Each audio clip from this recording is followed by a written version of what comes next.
Assalamualaikum warahmatullahi wabarakatuh.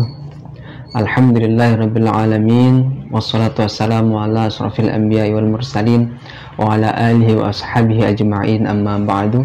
Rabbi shrah li sadri wa yassir li amri wahlul 'uqdatam min lisani yafqahu qawli. Sahabat-sahabat sekalian yang dimuliakan oleh Allah Subhanahu wa taala. Berjumpa lagi dengan saya di Ngaji Lagi Channel.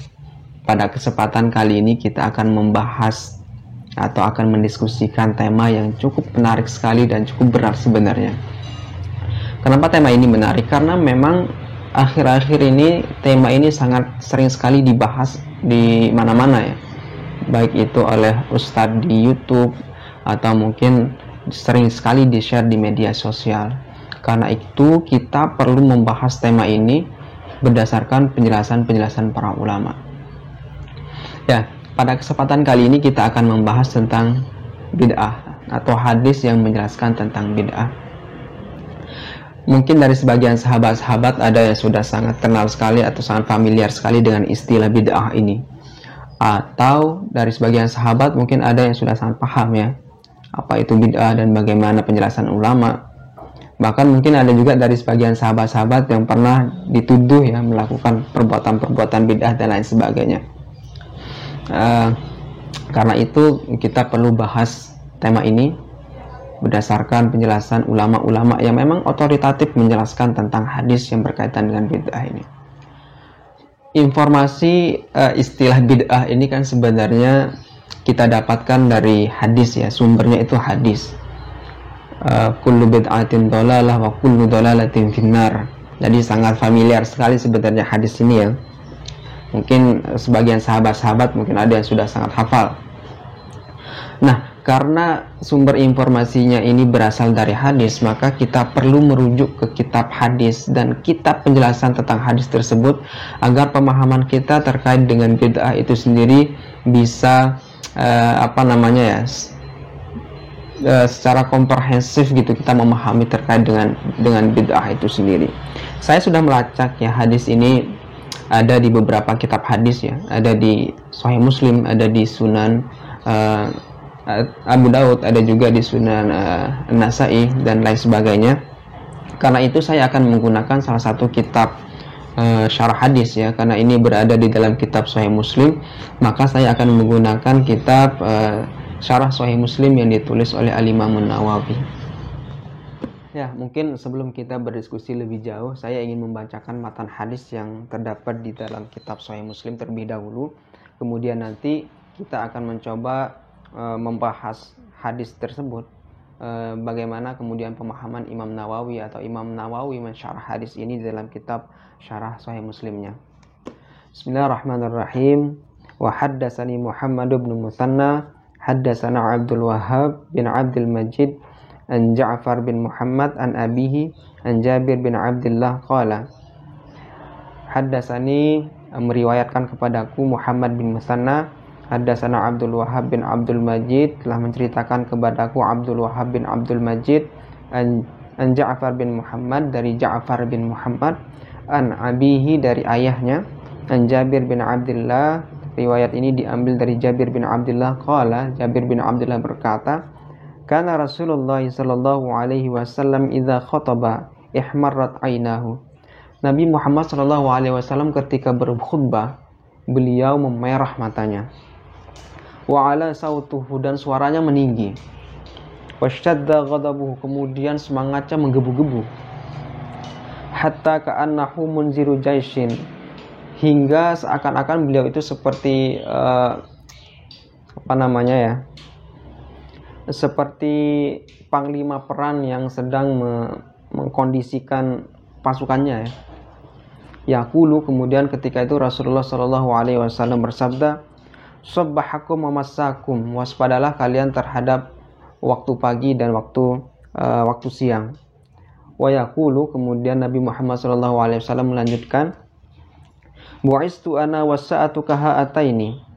Saya diutus sedangkan hari kiamat itu seperti dua jemari ini. Kata beliau, dia menunjukkan dua jemari seperti ini. Kemudian beliau bersabda, wa yaqulu amma ba'du Fa inna khairul hadisi kitabullah, maka sesungguhnya sebaik-baik perkataan itu adalah kitabullah. Maksudnya di sini adalah Al-Qur'an. Wa khairul huda huda Muhammad, dan sebaik-baik petunjuk adalah petunjuk Nabi Muhammad sallallahu alaihi wasallam.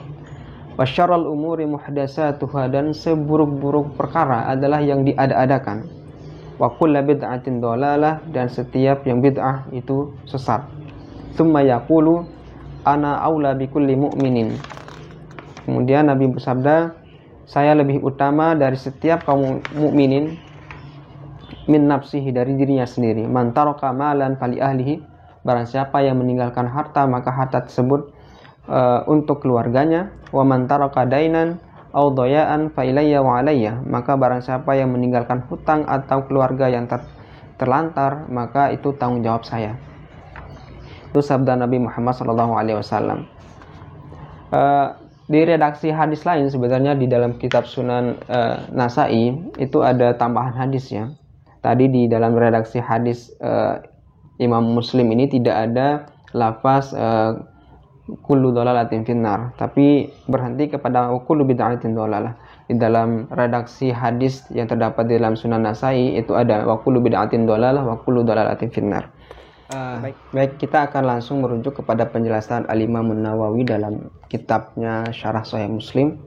Kita akan langsung fokus ke redaksi hadis yang menjelaskan tentang kullu bid'atin dhalalahnya itu sendiri.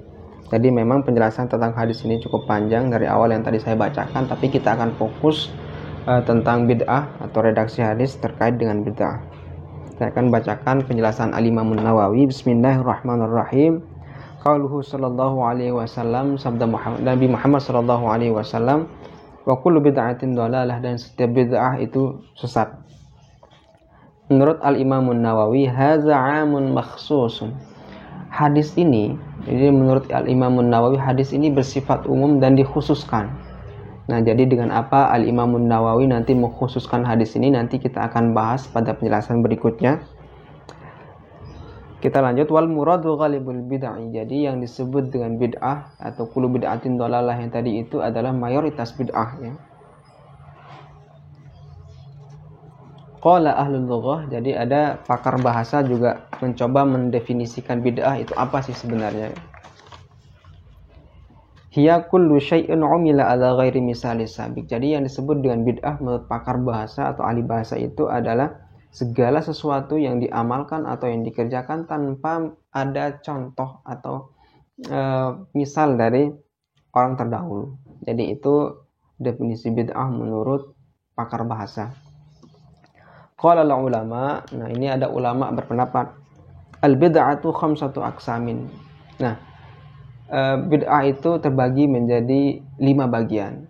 Nah, mungkin selama ini kita disuguhkan informasi ternyata di luar sana ya. Bid'ah itu tidak dibagi. Jadi yang namanya bid'ah itu ya setiap segala sesuatu yang tidak pernah dilakukan Nabi itu sesat gitu. Ternyata ada ulama ini yang membagi bid'ah itu menjadi 5. Apa 5 pembagian bid'ah yang dikemukakan oleh ulama? Yang pertama, wajibatun. Yang pertama ada bid'ah yang wajib. Wa mandubatun, ada juga bid'ah yang sunnah. Wa muharramatun, ada juga bid'ah yang haram. Wa makruhatun wa mubahatun, ada juga bid'ah yang makruh dan ada bid'ah yang mubah. Nah, kenapa ulama membagi bid'ah itu menjadi 5? Karena memang segala sesuatu yang tidak ada pada zaman Nabi itu kemudian digiring atau diselesaikan menggunakan hukum-hukum di dalam Islam. Apakah hal yang baru itu nanti termasuk ke dalam kaidah-kaidah yang wajib atau termasuk dalam kaidah-kaidah yang sunnah, yang haram, yang makruh atau yang mubah. Jadi nanti akan diteliti oleh para ulama apakah hal-hal yang baru itu masuk ke dalam 5 kaidah yang disebutkan tadi itu. Nah, selain itu kemudian ulama yang berpendapat bahwa bid'ah itu terbagi menjadi 5 ini cuma mencoba untuk mencontohkannya. Apa saja kemudian contoh-contoh dari bid'ah yang 5 tadi itu ya. Faminal wajibati, jadi di antara contoh bid'ah yang wajib itu adalah nazmul adillatil mutakallimin li raddi 'alal mulahidah wal mubtadi'in wa shibhu zalika. Jadi yang di antara contoh bid'ah yang wajib itu adalah menyiapkan argumentasi atau dalil-dalil bagi mutakallimin di orang-orang yang berkecimpung dalam bidang teologi ya. Liraddi ala mulahadah. Jadi untuk membantah argumentasi-argumentasi yang dikemukakan oleh orang-orang ateis ya. Wal mubtadi'in, begitu juga untuk membantah orang-orang yang melakukan bid'ah. Wasyibhu zalika, dan semacamnya itu. Ini adalah menurut ulama ini wajib. Karena ini tidak ada pada zaman Nabi, tapi adanya pada masa sekarang, maka bid'ah ini tergolong ke dalam bid'ah yang wajib menurut ulama yang membagi bid'ah menjadi 5. Kemudian wa minal mandubati, dan di antara contoh bid'ah-bid'ah yang sunnah itu adalah tasnifu kutubil ilmi, jadi menyusun atau mengarang kitab-kitab ilmu. Wa bina'ul madarisi warrabti, jadi selain itu juga yang sunnah adalah membangun madrasah, sekolah-sekolah dan ribat. Wa ghairu zalika, dan selainnya itu. Wa minal mubahati, dan di antara contoh dari bid'ah yang mubah itu at-tabsutu fi alwanil at'imah wa ghairi zalik, mengkreasikan macam-macam makanan itu juga termasuk ke dalam bid'ah yang mubah. Segala sesuatu yang baru yang boleh dilakukan itu seperti yang disebutkan tadi, mengkreasikan berbagai macam makanan. Wal haramu wal makruhu zahirani, sedangkan bid'ah yang haram dan yang makruh itu merupakan dua bid'ah yang sudah sangat jelas sekali. Contohnya ini menurut Al-Imam Nawawi. Waqad awdahtu al-mas'alata bi adillatiha al-mabsutati fi tahzibil asma' wal lughat. Jadi menurut Al-Imam Nawawi,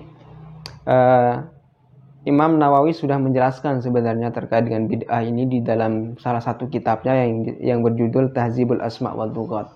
Jadi di dalam kitab tersebut Al-Imam Nawawi menjabarkan bagaimana penjelasan terkait dengan bid'ah itu sendiri. Nah, kalimat Al-Imam Nawawi yang tadi di dalam kitab Syarah Sahih Muslimnya itu bikin saya penasaran. Bagaimana kemudian penjelasan Al-Imam Nawawi terkait dengan bid'ah itu sendiri di dalam kitab, salah satu kitabnya Tahzib Al-Asma' wal Lughat. Nah, saya kemudian mencari kitabnya, alhamdulillah ketemu. Jadi dalam kitabnya dia menjelaskan seperti ini dalam kitab Tahzib Al-Asma' wal Lughatnya. Al-bid'atu bi kasril ba'i fi syar'i ma ihdasu ma lam yakun fi ahdi Rasulillah sallallahu alaihi wasallam. Jadi yang disebut bid'ah itu dengan berbaris ba, berbaris kasrah huruf-nya ya, bid'ah. Itu menurut syariat adalah ihdatsu ma lam yakun fi ahdi Rasulillah sallallahu alaihi wasallam, mengadakan sesuatu yang tidak pernah ada di zaman Nabi Muhammad sallallahu alaihi wasallam. Ini penjelasan Al-Imam Nawawi di dalam kitab Tahzibul Asma' wal Lughat. Wa hiya munqasimatun ila hasanatin wa qabihatin. Nah, tadi di dalam kitab Syarah Sahih Muslimnya ada ulama yang membagi bid'ah itu menjadi 5. Wajib, ada yang sunnah, ada yang haram, ada yang makruh, ada yang mubah. Di dalam penjelasan ini ada ulama yang berpendapat bahwa bid'ah itu terbagi menjadi 2. Ada yang disebut dengan hasanah, ada bid'ah hasanah. Kemudian ada juga yang disebut dengan bid'ah qabihah, bid'ah yang baik, ada juga bid'ah yang jelek. Ini kenapa dibagi-bagi nanti kita akan jelaskan. Qala Syekhul Imam al-mujma' ala imamatihi wa jalalatihi wa tamakkuni fi anwa'il ulumi wa bara'atihi Abu Muhammad Abdul Aziz bin Abdissalam rahimahullah wa ridha anhu fi akhir kitabil qawaid. Nah, jadi ada ulama yang bernama Abu Muhammad Abdul Aziz bin Abdissalam. Ini ulama yang sangat populer sekali ya dalam mazhab Syafi'i. Dia mengatakan di dalam akhir atau di akhir kitabnya yang berjudul Qawaid, jadi al-bid'atu munqasimatun ila wajibatin wa muharramatin wa mandubatin wa makruhatin wa mubahatin. Jadi Izzuddin bin Abdissalam ini membagi bid'ah sesuai dengan penjelasan yang tadi Al-Imam Nawawi di dalam kitab Syarah Sahih Muslimnya. Mungkin yang dimaksud oleh Al-Imam Nawawi adalah ulama ini yang membagi bid'ah menjadi 5. Izzuddin bin Abdissalam. Nah, kenapa dibagi menjadi 5? Wa tariqi fi dzalika an ta'arrada al-bid'ah ala qawaid syariati. Jadi mencoba mengarahkan bid'ah atau hal-hal yang baru itu menuju kaidah-kaidah hukum di dalam Islam. Apa kata Izzuddin bin Abdussalam? Fa in dakhalat fi qawaidil ijab bahwa wajibun, maka jikalau hal yang baru yang tidak pernah ada pada zaman Nabi ini termasuk ke dalam kriteria hal-hal yang wajib, maka nanti hukumnya menjadi wajib. Au fi qawaidit tahrimi fa muharramatun, atau hal yang baru ini masuk kriteria kaidah-kaidah yang haram, maka nanti hukumnya juga akan haram. Awin nadbi famandubatun, atau mungkin hal yang baru itu masuk ke dalam kaidah-kaidah yang sunnah, maka nanti hukumnya juga akan sunnah. Aw makruhun, atau mungkin dia masuk ke dalam kaidah-kaidah yang makruh, maka nanti juga hukumnya akan makruh. Awil mubah, atau mungkin dia masuk ke dalam kaidah-kaidah yang mubah, yang boleh, maka nanti juga hukumnya akan boleh. Nah, ini kemudian Abdul Aziz bin Abdussalam ini mencoba memberikan contoh yang apa saja bid'ah yang wajib, apa bid'ah yang haram, yang sunnah, yang makruh, dan yang mubah. Al-wajibatu walil bid'il wajibati amsalatun. Jadi di antara contoh-contoh bid'ah yang wajib itu ada beberapa contohnya. Apa contohnya menurut Izzuddin bin Abdussalam?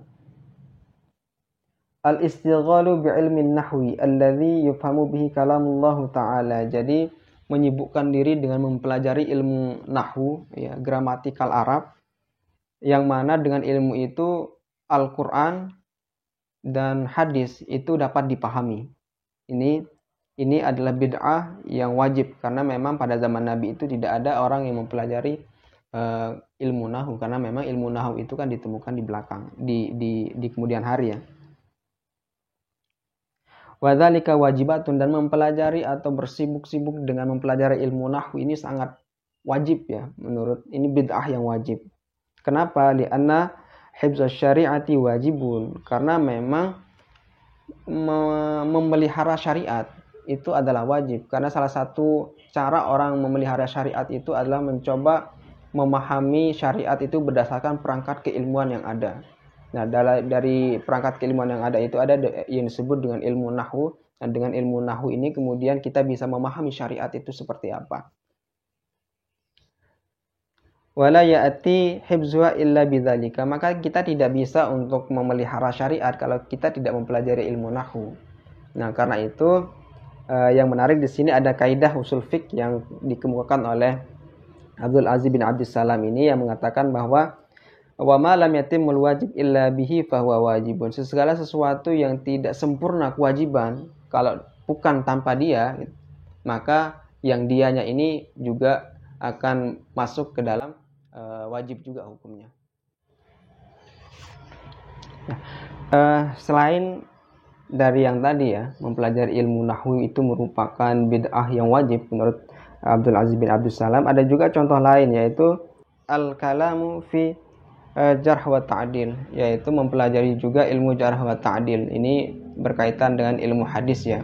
Ilmu hadis itu ada salah satu ilmu, ada namanya ilmu jarh wa ta'dil, di mana di dalam ilmu itu kita diajarkan bagaimana meneliti seorang rawi hadis, ya, yang meriwayatkan hadis itu apakah dia termasuk ke dalam orang-orang yang bisa diterima hadisnya atau tidak, ya.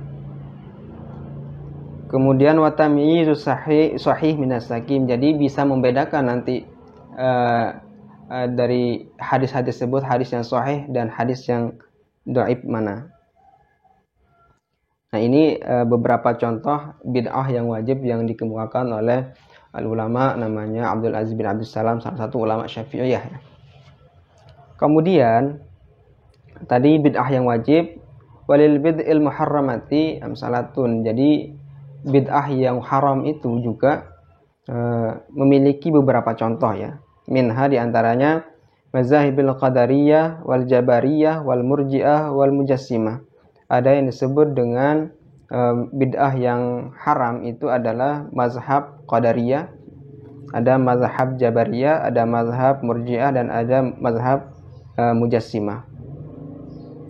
Waruddu ala haula'i minal bid'i al-wajibah. Jadi menolak pemahaman-pemahaman orang-orang yang tadi, mazhab-mazhab yang tadi itu menurut Abdul Aziz bin Abdus Salam adalah bid'ah yang wajib. Kemudian walil bid'il mandubah, di antara bid'ah-bid'ah yang sunnah ya, itu adalah ihdatsur rubti wal madarisi. Jadi membangun ribat atau tempat pengajian ya, wal madarisi atau sekolah-sekolah. Wa kullu ihsanin lam yu'had fi asril awal. Jadi begitu juga hal-hal yang baik yang tidak ada yang tidak pernah ada pada zaman awal atau pada zaman Nabi. Wa minha at-tarawih. Nah, di antaranya adalah salat tarawih berjamaah selama sebulan penuh ya. Ini di antara bid'ah-bid'ah yang sunnah ya. Kemudian walil bid'i al-makruhah, di antara contoh-contoh dari bid'ah yang makruh itu adalah kazukhrafatil masajid wa tazwikil mashahif, adalah menghias masjid dan mushaf Al-Qur'an ya. Ini hukumnya menurut Abdul Aziz bin Abdus Salam, ini hukumnya makruh. Walil bid'il mubahah, dan di antara bid'ah-bid'ah yang mubah yang boleh dilakukan ya adalah al-masafahatu aqbis subhi wal asri. Jadi diantaranya adalah bersahabat tangan atau bersalam-salam setelah selesai sholat asar dan sholat subuh ya. Ini penjelasan Al-Imamun Nawawi mengutip pendapat ulama yang bernama Abu Muhammad Abdul Aziz bin Abdus Salam di dalam kitabnya Tahzibul Asma wal Lughat. Selain itu juga di dalam kitab Tahzibul Asma wal Lughat, Al-Imamun Nawawi mengutip pendapat Al-Imamul Baihaqi ya, yang mengatakan waruya al-Baihaqi bi isnadihi fi manaqib Syafi'i. Jadi Al-Imamul Baihaqi ini juga salah satu ulama mazhab Syafi'i ya. Jadi dia mengutip di dalam kitab Manaqib Asy-Syafi'i. Al-Imam Al-Baihaqi punya kitab namanya Manaqib Al-Imam Syafi'i. An Syafi'i, diriwayatkan dari Al-Imam Syafi'i radhiyallahu anhu, qala al-muhdatsatu minal umuri darbani. Hal yang baru yang diada-adakan dari setiap perkara itu terbagi menjadi dua. Ahaduhuma ma uhdisa mimma yukhalifu kitaban aw sunnatan aw atharan aw ijma'an fahazi al-bid'atu dhalalah. Segala sesuatu yang bertentangan dengan Al-Qur'an, bertentangan dengan hadis, bertentangan dengan athar para sahabat, bertentangan dengan ijma' para ulama, maka ini bid'ah ini atau hal yang baru ini disebut dengan bid'ah yang sesat. Ini menurut Al-Imam Syafi'i. Wathani, yang kedua, ma uhdisa minal khairi la khilafa fihi li wahidin minal ulama wa hadza muhdatsatun ghairu mazmumah.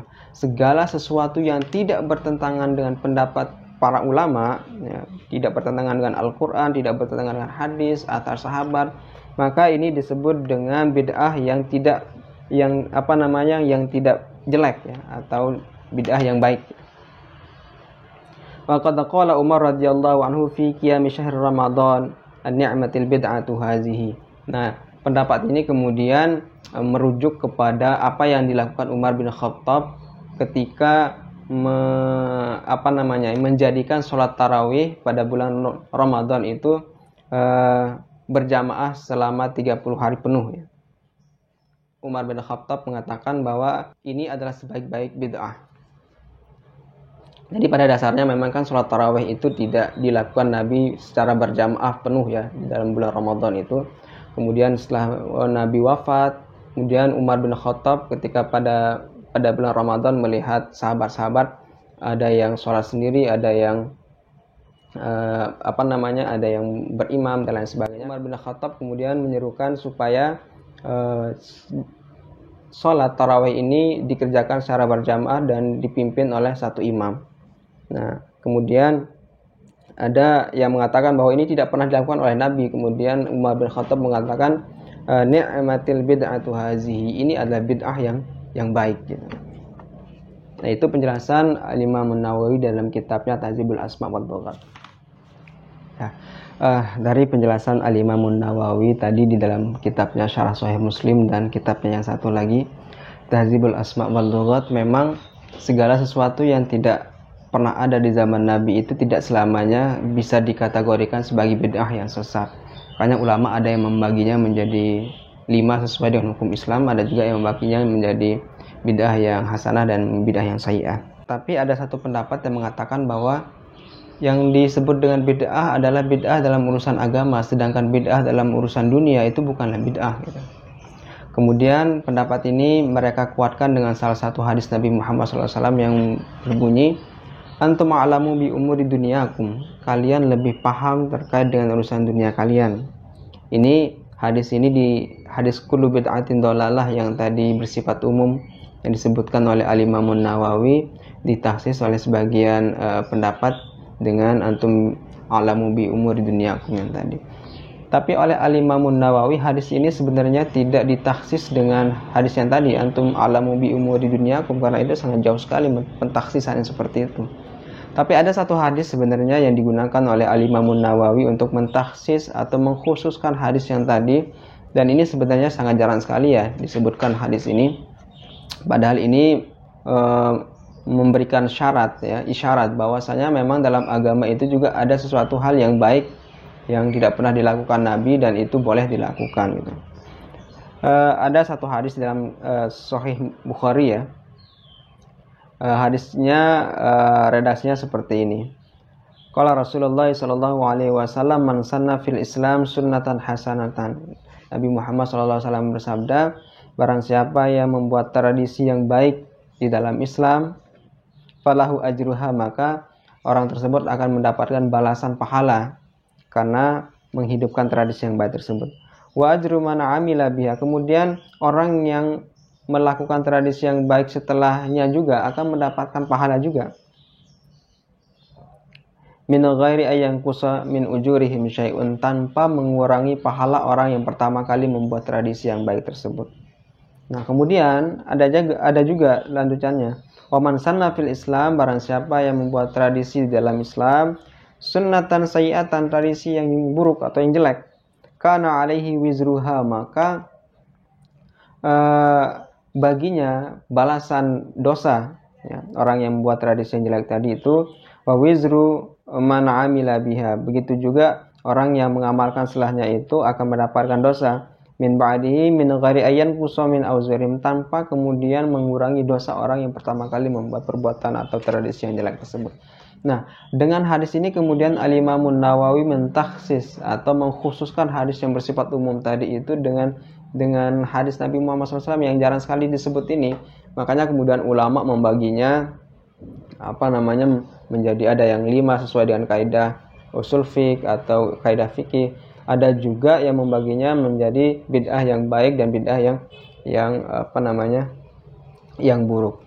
Karena itu sebenarnya ada dua argumentasi sebenarnya yang digunakan oleh para ulama kenapa membagi bid'ah itu menjadi 2 atau menjadi 5. Pertama, karena memang ada isyarat dari Nabi sesuai dengan hadis yang saya bacakan tadi. Yang kedua juga af'alus sahabah, apa yang dilakukan oleh sahabat juga menjadi argumentasi yang kuat kenapa kemudian bid'ah itu atau segala sesuatu yang tidak ada pada zaman Nabi itu juga tidak selamanya menjadi sesat gitu. Pertama, memang apa yang dilakukan sahabat ketika pada masa Abu Bakar. Nah, pada masa Abu Bakar itu kan terjadi peperangan, kemudian yang mengakibatkan banyak sekali penghafal Al-Quran itu gugur di medan perang. Nah, karena ini kemudian oleh Umar bin Khattab mengusulkan kepada Khalifah Abu Bakar ketika itu untuk mengumpulkan Al-Quran atau mengumpulkan Al-Quran agar nanti Al-Quran ini tidak hilang, karena memang banyak sekali para penghafal Al-Quran yang meninggal. Bagaimana reaksi Abu Bakar pertama kali ketika Umar mengusulkan hal ini? Kata Abu Bakar ketika itu, kaifa taf'alu ma lam yaf'alhu Rasulullah sallallahu alaihi wasallam? Bagaimana kamu akan melakukan sesuatu yang tidak pernah dilakukan Rasulullah? Ini kan berarti kan bid'ah. Nah, tetapi karena kata Sayyidina Umar waktu itu, wallahi hadza khairun, demi Allah ini baik gitu. Jadi ini tidak pernah ada pada zaman Nabi mengumpulkan Al-Quran 30 juz, tapi ketika pada masa Abu Bakar dengan usulan Umar kemudian hal ini dilakukan. Ini tidak pernah dilakukan Nabi, tapi bagi Umar bin Khattab ini baik. Makanya tidak selamanya sesuatu yang tidak pernah ada pada zaman Nabi itu dikategorikan sebagai bid'ah yang sesat.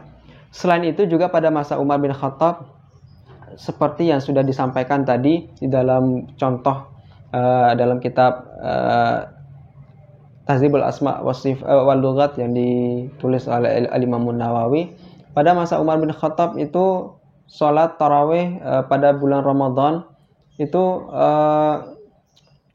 dilakukan secara berjamaah ya, dipimpin oleh satu imam, di mana pada masa Nabi Muhammad SAW itu tidak lakukan seperti itu.